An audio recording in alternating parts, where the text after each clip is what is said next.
The NBA is officially in the bubble right now. Welcome to All Things NBA Bubble. I'm Ahmed, joined by my friends Jac Collinsworth and Corey Robinson. Guys, it looks like, if you forget all the problems in the world right now, it looks like a ball. You get to hang out at Disney World for like 2 months, play in the NBA, and you get to go fishing. This seems like the best time ever. On paper, it really is. On paper. Bet you, on paper, some kids, this is someone's kid's dream to go hang out with all the famous NBA players and go ride rides all afternoon and get paid millions of dollars to go play basketball. It's actually, on paper, it's quite amazing. Yeah, I think if you're like 8 years old, I think it's like an 8-year-old. If you're like 24 years old with $200 million, it's probably not your exact dream life, I would think. Although we will look at some pictures because there have already been, the players haven't even been in the bubble for that long, but they have already had some fun doing many things. And there are Twitter accounts and Instagram accounts already following the bubble life of these NBA players. So, Jack, it almost does look like they're 8 and 9 years old again. And I think they will be bummed when they have to work and play actual NBA games. Yeah, and it's almost like coming out of an off season is what I think it is at this point. You know what I mean? It's not like you're just restarting 2 weeks later. And this is like an entire month long, and then 2 month long, and 3 month long, and what is about 4 month long at least by this point of off season. So I'm really worried about injuries as they try to crank it not only back up into regular season form, but we all understand that NBA playoff basketball is another level of it. They crank it up to a different degree for a longer period of time in these playoff games. Can their bodies hold up with all of that? I think we're going to figure out very quickly who took the quarantine seriously with regard to staying in shape and who dwindled off a little bit and now is playing from behind. Corey, it's almost like old-time sports. You'd hear this all the time in baseball, right? Spring training they used to get in shape. It was like there was no off-season program. It was like you just went home, you ate, you drank, you did whatever you do in the off-season, then you come back to play and you get in shape at training camp. They don't have a whole lot of time to actually get back in shape. So it will be interesting, and that will be a competitive advantage, I think, Corey, for some teams, the players who took it serious and tried to stay in as good a shape as they could in quarantine. Yeah, the difference between the old school pro sports and now is that, obviously the financial difference, which allows you to become basically an employer. You have a whole squad of people around you. If you're making as much money as LeBron James, you can be sure that you have a chef on staff, a personal trainer, a sports psychologist. Like you have your own group of people that travel with you to ensure that you can make $30+ million every year for the next, for 20 years on average.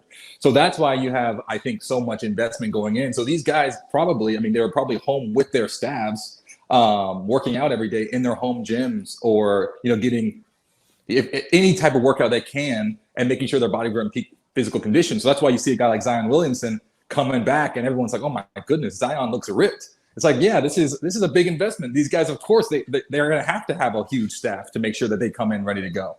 But to that point, LeBron has left his personal chef back in LA, his personal masseuse back in LA, and his personal security team back in LA to try to be one of the guys. That was one of the extended articles I've been reading in prep while I had 6-year-olds swimming in my backyard. I told Ahmed just a second ago, I woke up, there's 6-year-olds, about 8 little duckling 6-year-olds just swimming in my backyard. Yeah. So as they're swimming in my backyard. You didn't even know. You had no idea who they were. Never met them a day in my life. Not a day in my life. Anyway, so he left all of those people back in LA, and he comes. I think the whole point is that he wants to be one of the crew. Like I don't think LeBron wants to be, King Suite with the security detail and like he's some superhero. I think he's trying to be one of the guys, and there's some value in that.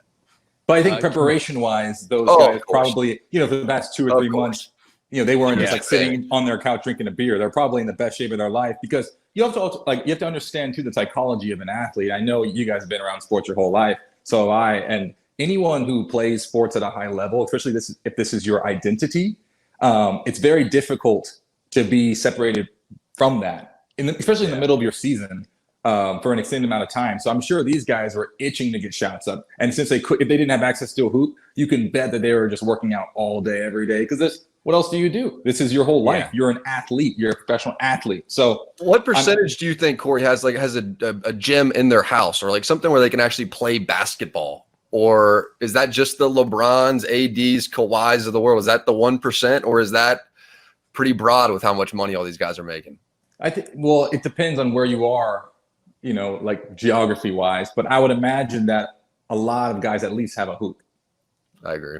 But it was interesting because I know some guys, you know, there are all these like interesting things. You saw Steph Curry, he's like, I had to go buy a little hoop. You said that was a really funny video, and he's just like assembling some like portable hoop for his backyard.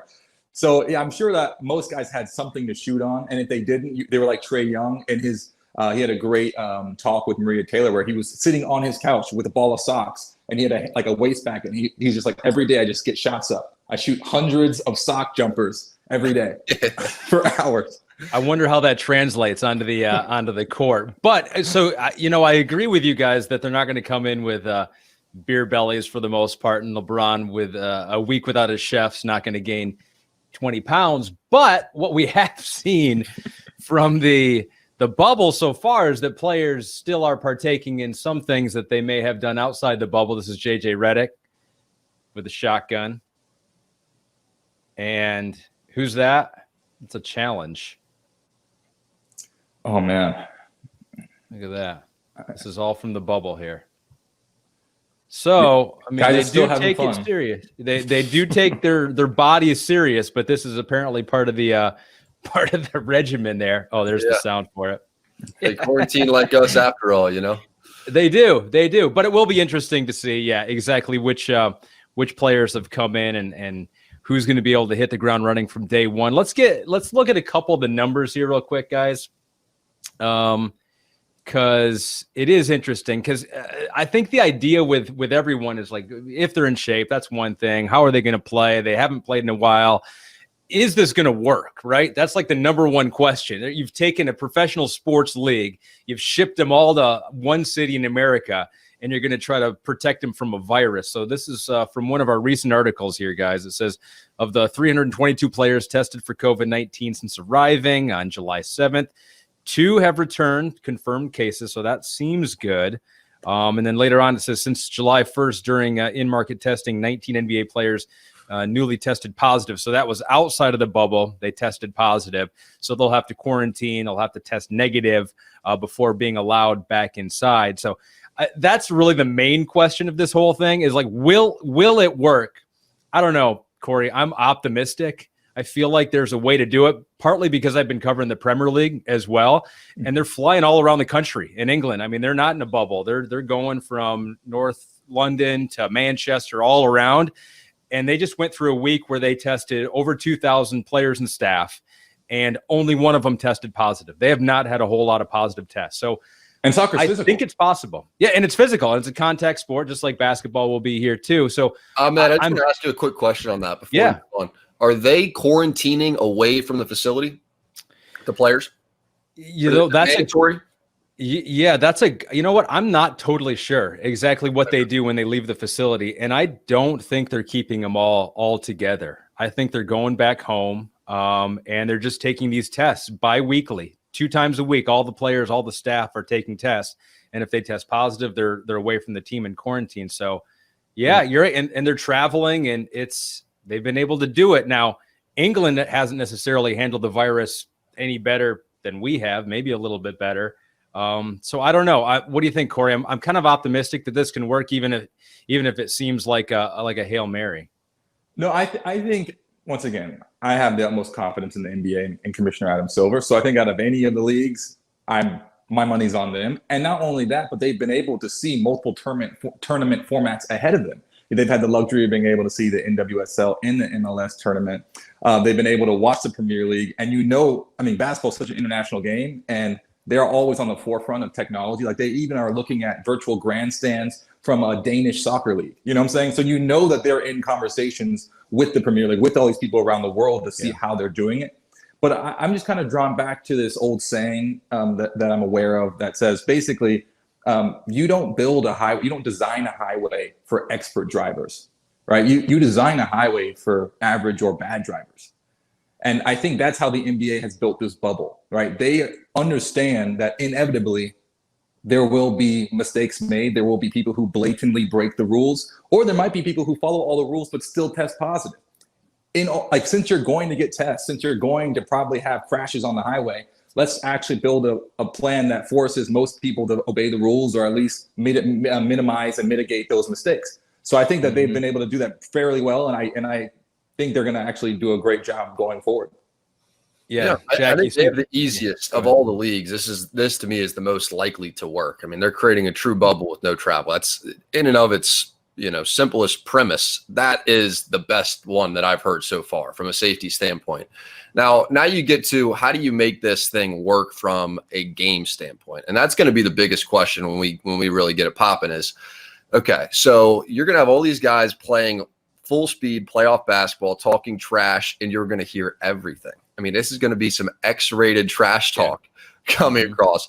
How do you combat that without the whole thing sounding like, an X-rated song, Steady Mobbin' playing on the radio? It's going to be bleeped out every 2 seconds. You can't do that. It's not fun to listen to. It's almost like you need that X-rated version, and you need that clean version option, or you just mute the game, or you do fake crowd noise and mute the whole thing. Yeah. Or you do this. This would be my idea, and I just want to get your guys' temperature on this. Having other players that have already been quarantined, that have already gone through the bubble process, sit courtside. So you'd have Westbrook sitting courtside watching OKC, for instance, Kawhi watching Toronto courtside, so that all these players could just show up and sit right along the court and, get in their ear and chirp or whatever it is, almost like All-Star Weekend, but knowing that it's competitive playoff basketball, so that there's not nobody, there's their peers. And mic them up, although they're going to be cursing as well, and then you got a real problem. It's double X-rated. Stands now I'm back to my X-rated broadcast. Yeah, I'm all for it. Hey, you know what? I didn't think I would really like the crowd noise being pumped in, but we've done it for Premier League, and I know the Bundesliga has done it as well. It's kind of like a low murmur. I think that helps to cover up some of those curse words that are said on the court, but. I'm with you. I'm still all about this being an opportunity to do something different and try to see what else we can do from a broadcast standpoint, Corey. Mm-hmm. Yeah, it's interesting. I just read an article about how they're going to how the potentiality, to monetize this bubble works, and especially gameplay.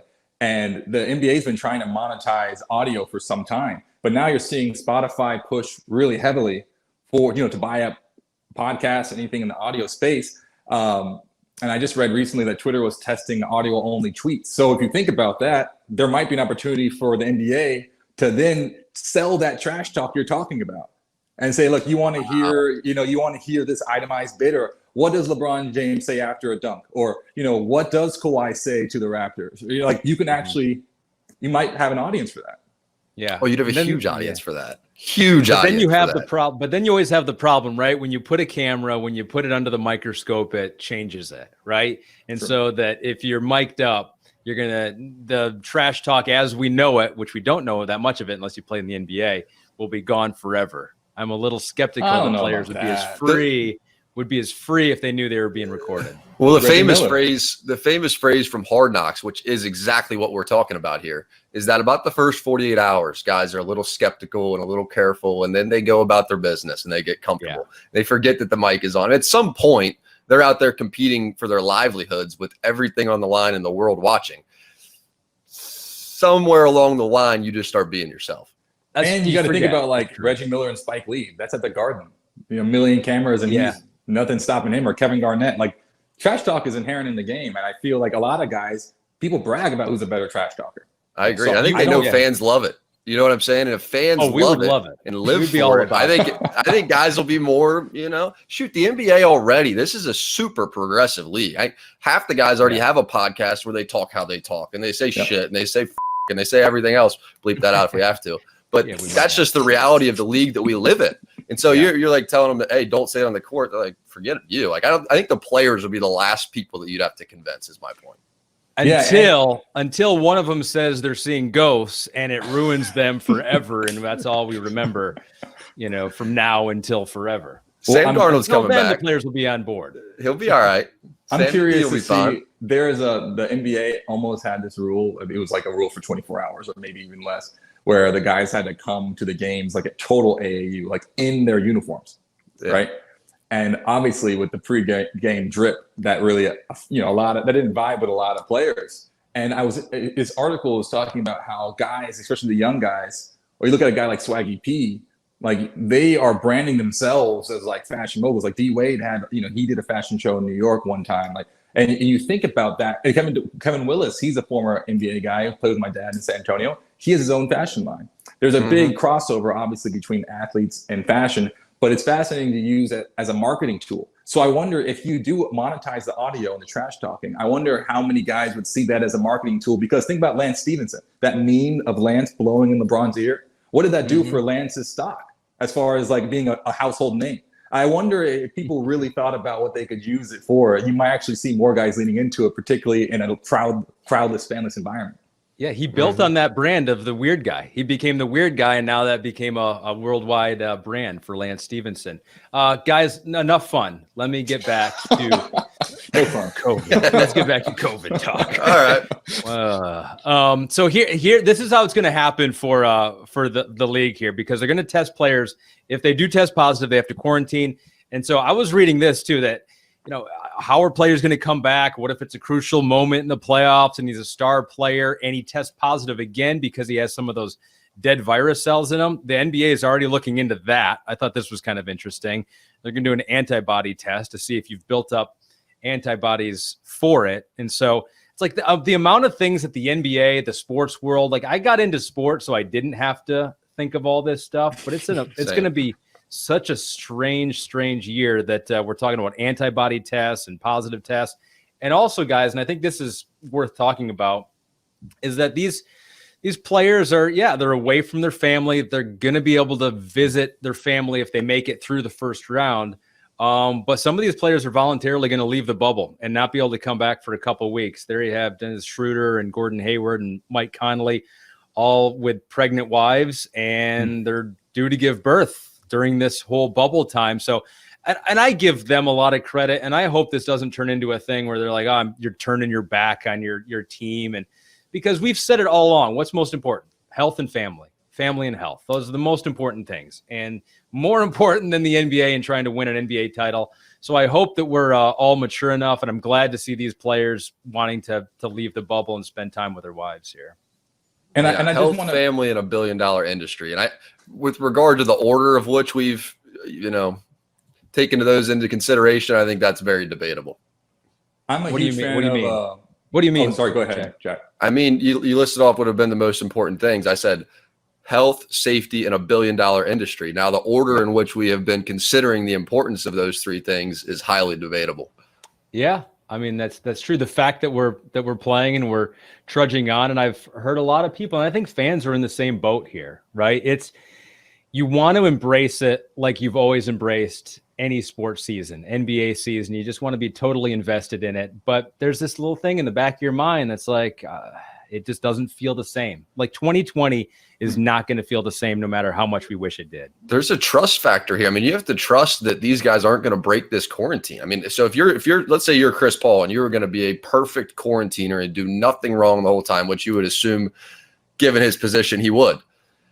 Okay, well, what if 5 younger guys go out and have, 5 girls come into the bubble? One of those girls brings COVID-19 into the bubble, and now you have an outbreak of 30 guys. There's a trust factor involved here, and that's where you get to the snitching hotline. And I heard Shaq say earlier today, snitches get stitches. And so there's going to obviously also be that attitude going on so that you don't snitch on anybody. And so that's where you may end up with fistfights on the Disney parking lot if this goes too far. Yeah, the thing already in Corey, I'd like to hear what you have to say about that. They've already received multiple tips, and I do think, it's like that's not the culture. You don't want to like call out people, but if you realize that one person making a bad decision could shut down the whole thing, or if you got 10 people making bad decisions, like the whole thing is gone and millions and billions of dollars gone. You're going to be more apt to call out your teammates, especially if you can do it anonymously, I think. Yeah, and once again, this is a brotherhood. The NBA is a family. And think about what happened, earlier this year with Karl Anthony Towns' mother. Like that's one of your brothers who lost a family member to this. This isn't a joke. And you got Mike Conley, like you said, Dennis. Like there are players who have families who are pregnant, or they are at risk. Like this is something that you would not mess around with. I don't think. It's going to be weird. It's going to be different. But Corey, I was reading something where players, Nate McMillan, head coach of the Pacers, been involved with USA Basketball in the past. For some of the players that have been in the Olympics or been with USA Basketball, traveled around the world, it's actually is not that different. This is more normal to them because they've kind of been in the situation where they've been in a hotel, haven't really gone out in the city and traveled that much. And so we're saying it's like this totally weird thing, Corey. For some people, it's not. I would argue that for a lot of athletes, this is a general, I think that this is my personal opinion. When I've been all over the country playing football, but I've only seen hotel rooms, right? Because you get bused to practice, back, you go to the hotel room, you have your meals at the hotel room, you can't leave the hotel, you play the game, you go home, right? Granted, that's not for 3 months. It's for 4 days or 3 days or 2 days. I understand that. The length of time probably is unprecedented. But for the most part, I'm sure these guys are used to being in hotels and not being able to leave. Or if you do leave, you're probably not going to go very far because you're playing a game. You don't want to tire yourself out or become dehydrated doing, like. Come on now, man. You tell me these guys aren't going out when they get to a different city? Hey, I can tell you a couple stories after the episode here, Corey. Not that you need to hear them. I'm sure you know them well. Jack, you've already sworn twice on this episode. You can tell any story you want. Off the rails. No, I All can't. I'm saying is this. All I'm saying is this, Jack. And once again, I was a goody two shoes at Notre Dame. You could only imagine, right? But you know that. But the fact of the matter is that, I mean, I understand that when you're pros, you have a little bit more leeway. But generally, people don't seem to trust athletes generally, which is why our time is scheduled so rigid, regimentedly. Like you think about, especially in college, every hour is accounted for. In the pros, it's much less, but there's still a structure because, people don't really trust us with a lot of time. So I'd assume that there are probably some sort of mandatory team activities that they have them doing, like fishing as a team, or we're all going to go on a boat today and go fishing. I assume that there might be things like that to keep guys occupied so you don't have 5 girls coming to the bubble or something like that. I just think that your college experience with Notre Dame, who, is a very structured program and probably more on the conservative side in a lot of ways. I think there's probably a reason why they didn't have any positive COVID tests. I'm going to guess that they're pretty structured and have the ability to separate and isolate and do all kinds of things extremely. I think the NBA is like, these guys got a ton of freedom. MLB, a ton of freedom. When they get to another city, there ain't nobody telling LeBron he can't go X, Y, or Z. If he shows up for a pregame shoot around on time, he can do whatever the hell he wants. I mean, that is just the reality. And I think about half the team goes out. If it's a Friday, Saturday night, I think half the team's hitting the club or hitting something. And then I think they're probably home midnight to 2 a.m. range. And I think they're getting up and they're playing basketball and it's not affecting them whatsoever. I mean, think about the Dennis Rodman story from The Last Dance. They're in the middle of a freaking championship run. This guy takes 3-day trip to Vegas.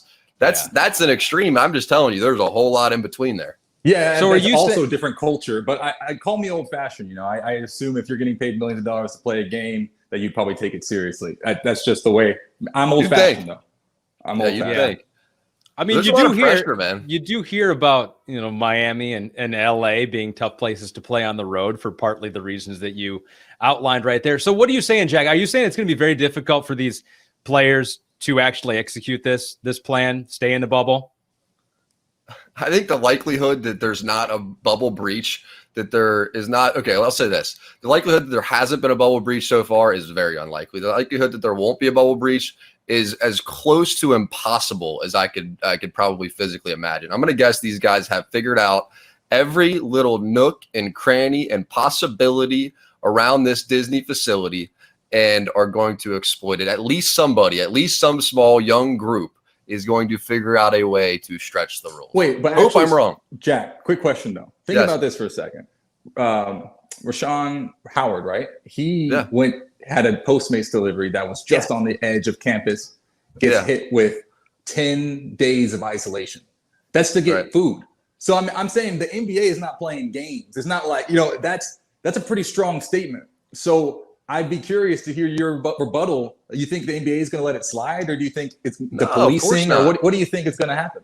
Of course they're not going to let it slide. But listen, they didn't when I was back in elementary school, they didn't let you take 20-minute bathroom breaks. And every friend I ever had would go outside and say they're going to take a number one and they'd take a 25-minute bathroom break. by our nature, people like to break rules and stretch rules and have fun and like whatever they're not allowed to do. People want to figure out where the line is. I mean, that is just the nature. And now you want to tell a 23-year-old who has $100 million what he can't do. He may want to figure out how he can do it, is all I'm saying. And I'm not saying it's going to be 10% of the league, but it may be 5 or less percent. And that could be enough to cause some crazy outbreak. I mean, that's very far from out of the question, I would say. There's a reason this thing's in Orlando and not Las Vegas. If it was in Las Vegas, the NBA knows they have no chance. And in Orlando, it remains to be seen what kind of a chance they may have. That's a fair point. I am more optimistic on humanity than Jac Collinsworth here. I see the point, but I do think there's going to be immense peer pressure amongst all the players there. Don't screw this up for us. So I do think you're going to have that element, because when you're outside of the bubble and it's a normal season, if you go party and whatever you do at night, that's fine, as long as it doesn't affect us on the court. And you come ready to play, like Dennis Rodman in The Last Dance. It was like, you go do you, come back in a week, and then help us, and just fine. But it does affect you. If you do break quarantine and they catch you and you're off the team for 2 weeks, or if you bring coronavirus on the team. So I do think there's going to be significant peer pressure not to screw this up for your own teammates. I do too. I'm not arguing against that. But what I'm saying is, okay, there is a ton of pressure on young guys who have, the weight of the world on their shoulder. And their routine to get ready for a game may not be what you think their routine is or should be to get ready for a game. They may need to relieve a little pressure before tip-off. And I think a lot of guys relieve a little pressure before tip-off in whatever way they want to do that. And now you're telling them that that's gone, but you still have the same amount of pressure. You have two forces now at this point that are doing this. And what happens from there, God only knows, what remains to find out. But there's no testing, right? There's no marijuana testing, from what I understand. Right. That I believe you can blow penalty. Down. Yeah, I think you can blow down. That's allowed in the bubble. That may be allowed in the bubble, although we don't know that. So don't. How did we get to marijuana testing? What made you think of that? No, because you said that there are ways to blow off steam and pressure. So I know that guys are bringing in. I know guys are bringing in a lot of like video gaming equipment. Like all the photos were very evident there. And then in our article in the Athletic came out talking about like marijuana in the bubble and saying that the league suspended. They're not testing for the duration of the bubble. And it was talking about the very same points you brought up. Young people under a lot of pressure, they need a release. So that's kind of where I was thinking. Oh, I read that this morning. I like that. That's a big one. I don't want to overlook it. I was just going more on the party side. But listen, I think they both play a big factor here. So I'm glad you brought it up. Why do you need marijuana though when you can go fishing? You can fish. Well, because you can smoke marijuana then go fishing. Both at the same time. What do you think of this, Corey? Look at that. Gosh, I love Boban. Here's the problem. You don't know how big that fish is. You really have that could be a giant fish. So let me tell you, this guy's 7'4". So his hands, he used to play for San Antonio. This man's hands are the biggest hands I've seen. There's like 4 hands that I've seen that are like massive, right? Shaq's hands, Scottie Pippen's hands, Kawhi Leonard's hands, Yao Ming's hands, and this guy's hands. Like, so he's 5th on my list. Yeah. It's just unbelievable. So that fish could be like a 2-foot fish. We don't even know. Corey, what does it take to classify? Because I'm sure that you have seen more big hands to an average person. What does it take to classify as like an exceptionally huge hand to make Corey's top 5 list? I mean, what are we talking about here? So like Chris Sims has his butt and thigh thing. We're the big hand podcast. Yeah. So the big hands, you need to understand. Like my dad's 7'1", right? I have large hands. I was a receiver at Notre Dame. That's a big hand. That's a big hand right there. That is a normal wine glass that you would get at a normal cocktail party. I was at a cocktail party with Yao Ming, and I just could not believe that he held this little wine glass like a teacup. If his pinky was up, you would think it's afternoon tea. Like it's the craziest thing I've ever seen in my life. If that's a real glass right now to the podcast and not watching it on YouTube, I recommend finding the link on YouTube so Corey, you're telling me that is an average. Like a normal size. Wine glass. So if you go to my brother, it's from my brother's Instagram, David Robinson _2. Shout out to David. But if you scroll like 2 more, you'll see me and David swishing normal wine glasses. You're like, oh, that's a glass of wine. And it looks like a toy. And the crazy thing is, like, I'm 6'5" and I barely go up to his shoulder. Yeah. Yeah, you're not a small man. You tower over me when we're together. That's what I'm saying. So Boban is similar in that regard. And when I say like a large hand, like I said, I have big hands. I met Kawhi Leonard one time, and his middle finger when he shook my hand reached all the way like here, halfway up my arm, like halfway to my elbow. And I was thinking, baseball, your hand swallowed up my entire arm, and I have big hands. Like you have massive hands. Baseball pitchers are the same way, and I think that helps them spin the ball, curve ball, all the different things you can do. I have met some pitchers, same exact thing. Chris Tillman used to be a pitcher for the Baltimore Orioles. His finger came up to the middle of my forearm. Pedro Martinez, who I've never met before, and he's not a huge guy, but from what I understand, same thing. Man, that's the one quality. If you could give a quality to your son to be a professional athlete, giant hands. Mm-hmm. Like be like 5'5", but have just massive hands. Right. Because I think, even Russell Wilson, I think, has big hands for a short little dude like him. Yeah, AP, Adrian Peterson, notorious for the hardest handshake in the NFL. Just tries to rip your hand off. That does not surprise me. Casual handshake. He will squeeze with every amount of power in his soul to just let you know that you just met an absolute champion. I respect the shit out of it, if I'm being honest. I really do. His pinky strength, I don't even understand. His joint strength must be so elite. Can you imagine his forearms, dude? Like his forearms got to look like calves. Just the Saquon Barkley, but of just forearms. Put in the old vice. So this is all from the NBA Bubble Instagram account. They're on Twitter as well. A lot of great. This is from a person who's clearly inside the bubble, I believe, and is getting some of his own content, but also perusing the players' social media. So here's the breakfast. Look at that, breakfast of champions for the bubble. It's all right. Weren't there some complaints about the bubble? Wasn't that a back and forth too, where some people were complaining about the hotel, and then the hero players came back? I forget who it was. Ja Morant. It wasn't Ja Morant, one of them, that came back and said, "It's fine, we're good," and everyone's like, "Yes, he's like one of us." Well, they bring him, Ahmed. They bring him the food on a tray, like a cafeteria tray, like they're in high school, and they bring it to all the rooms individually. But I was listening to JJ Redick's podcast, and his thing was, by the time it gets to your room, it's cold. So all the food's cold. And so then you got to throw it in the microwave, heat it up. And he's like, is the food good? No, it's not good. Like, is it going to get the job done? Yeah, it's going to get the job done. If I were the NBA, if I were Silver, if there would have been one cost that would not have spared, it would have been in the food department. I mean, I would have had steak, lobster, anything you want. You could think about this rationally. Any restaurant from Southern California to the tip of New York would bring you whatever food you want, would set up shop, would cook it up right there, deliver it hot. Then you probably get back to having too many people. This is never ending. Well, but think about it though. So I actually was thinking about this too. I was like, okay, wait a second. I'm like, NBA and food.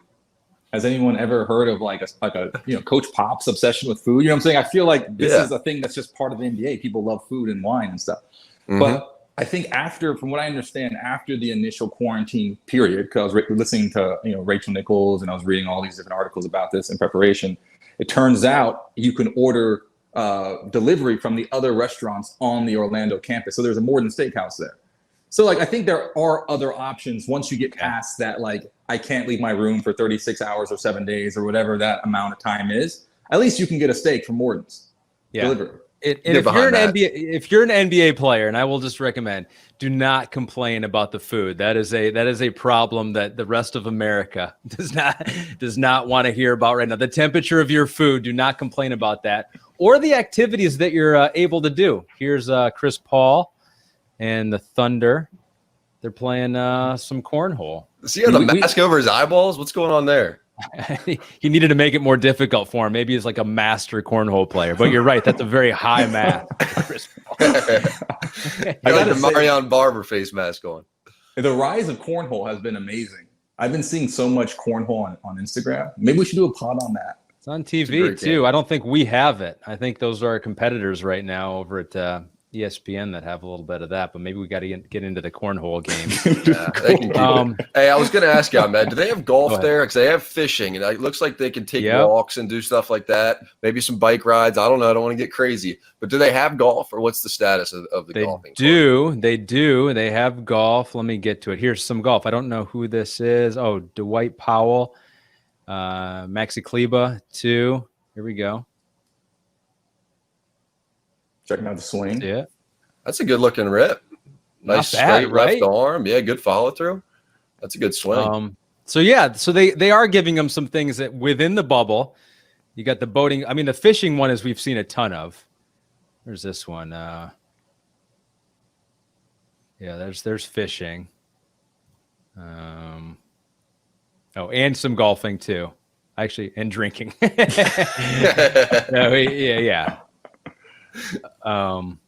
That's so funny.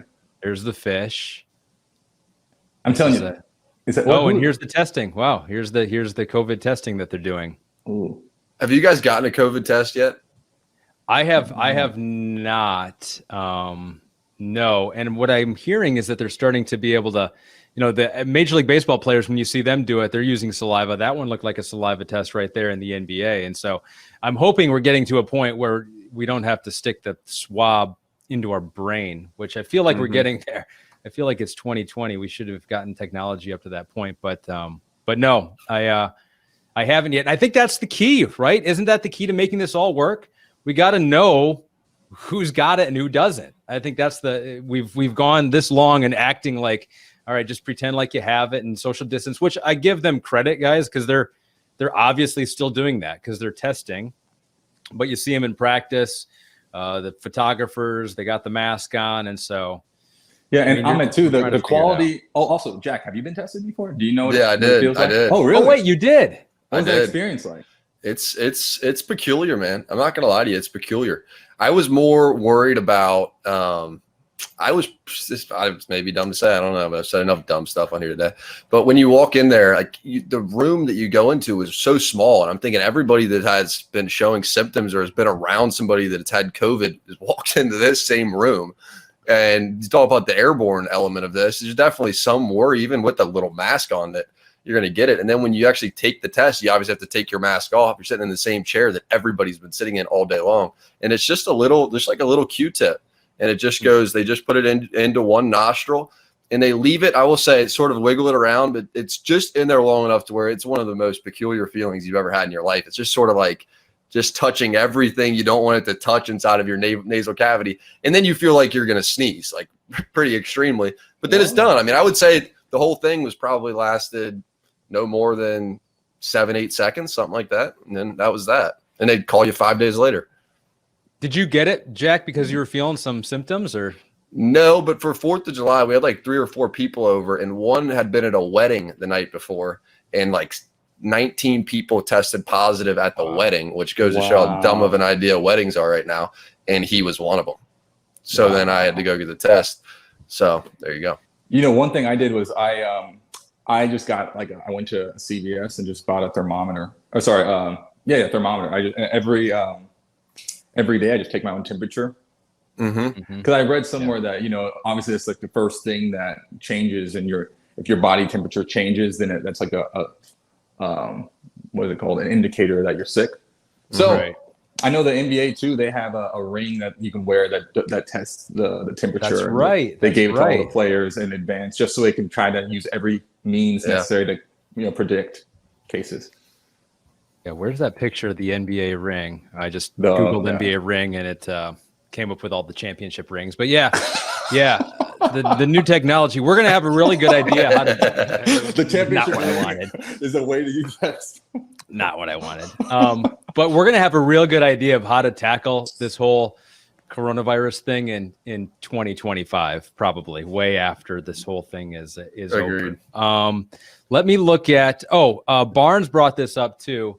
Our producer is that if players are looking for something to do to bide their time in their hotel room, this is the shameless plug portion of the podcast. There's the new streaming service called Peacock. It just came out today for everyone. It's been, if you're an Xfinity customer, you've had it for a while.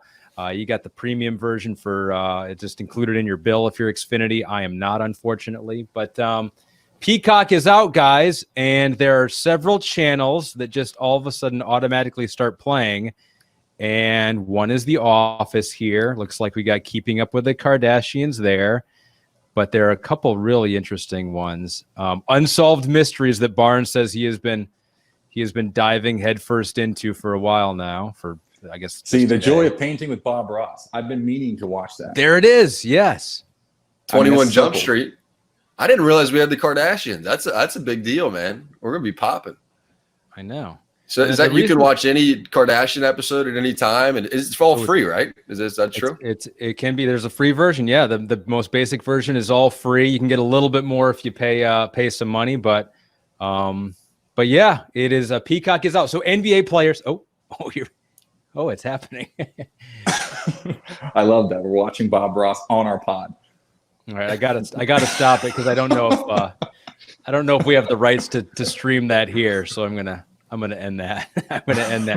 I wouldn't want to get sued by our own company by showing Peacock on there. So NBA players, if you need some entertainment on your TV, we got Peacock out right now. I guess just to wrap up, guys, I hope it works. I hope the NBA players have fun. I hope they can stay safe. I hope it can provide some entertainment for NBA sports hungry fans out there. I just hope it works. And I've got my fingers crossed. Maybe I'm just a hopeless optimist that I think it can, but I really think there's a way to make this all work.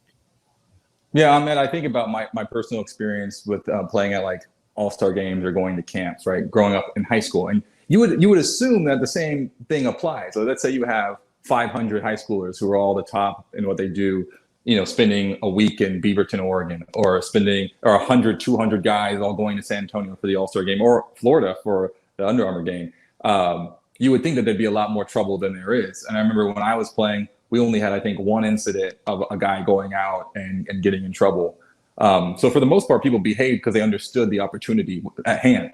So I think that you can actually trust these guys a little more than we are giving them credit. And then the second, and that's just me hopefully saying maybe, as an athlete, people can trust me. But I give these guys the benefit of the doubt there because they've done it before in the past. And the second thing is you also add on top of that a global pandemic. This isn't something where like, I just kind of am bored. I want to go out to a club or go out to a bar, get a drink, or I just want to, get some food at a restaurant.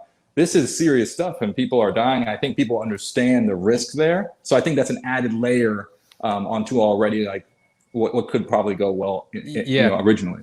Corey, I think we can trust the players more than Jack gives them credit for. Not all of it, more than Jack. Yeah, well, listen. Corey's probably the most trustworthy athlete I've ever met in the history of time. The guy's the student body president of Notre Dame, and then he's playing Notre Dame football. I mean, that's Corey Robinson for you. Yeah. So let's not act like that's every athlete in the history of time. Okay. Yeah. To my next point, it's history, right? This probably will never happen again, ever in the history of the NBA. So to some degree, let's knock on some wood on that. But to some degree, there's really something powerful about being a part of history. I mean, these guys for the rest of their lives are going to tell their kids and they're going to tell their grandkids, hopefully their great grandkids, about playing in the 2020 during a pandemic NBA finals. It's going to be historic. And so I think if we make it powerful, and to Corey's point, if we really rally together, I mean, you're never going to have the opportunity to be surrounded by all 30, all the rest of the NBA teams and all the rest of the players where there's not the entourages around. It's just the players. It's like man camps for these guys, like going back to college or something for these guys. Yeah. It's such a unique experience that probably never happens again. I hope we capture it and celebrate it for what it is, because the world needs that right now. And you can amplify the social justice, all these initiatives too, right? So it's another added incentive to say we can get our message out. You know what? I didn't even think of this until you said that, Jack. I bet we do see this again. This could almost be a trial for hopefully not. We're not forced into this. It's not because of a global pandemic, but the NBA has talked about in the past of having these mid-season tournaments or, who knows, preseason tournaments, first month of the season. They've floated that idea out in the past. And so who knows if this goes well enough, it could be something that we see all teams gather together and play some sort of a tournament for a different trophy. But I agree. I agree that that, we've said this for all the sports. Like, are you going to really treat this champion the same as other champions? Like, no, it's completely different, but it will be special, and in a lot of ways even more special because of what we've all gone through in 2020. All right, guys, be good. Jack, make sure those kids are not back in your pool. I still can't believe that. Most surprising thing I've heard this week. I bet they loved all hour of this podcast. They're probably jumping off the diving board right now. They're back. Jack, Corey, well done. We'll talk soon. See you, fellas. Hi, I'm Mike Tirico, and thanks for watching. Make sure to hit subscribe for the latest news and highlights from NBC Sports.